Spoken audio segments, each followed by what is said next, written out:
Barbie, the Princess and the Popstar is an animated feature film from 2012. This is directed by Zeke Norton. It's written by Steve Granite and Sydney Clark, and we have a voice cast including Kelly Sheridan and Ashleigh Ball. And we have two main characters.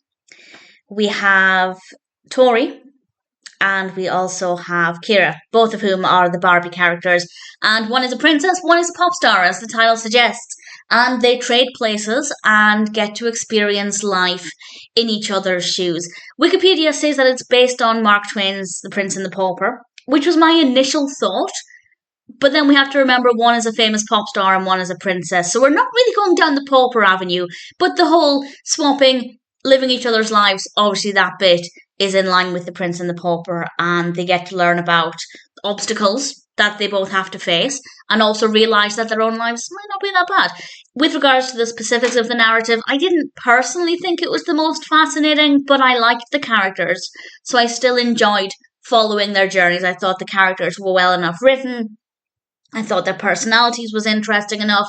The pacing of the narrative was not too bad. I wasn't overly invested in it, but I didn't mind it. It was not a bad experience. I think the story works well. I think we have some really good messages about walking a mile in another person's shoes, also evaluating your own perspective once you've walked a mile in somebody else's shoes.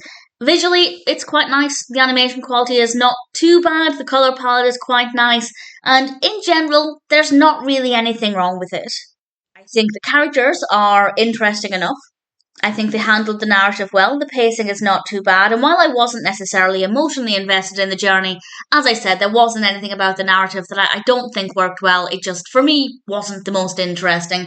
The animation's not bad. The colour palette's satisfying. We have some decent music in this as well, of course. And all things considered, Barbie, the Princess and the Pop Star, while it's not my favourite Barbie animation, it's not a bad film at all.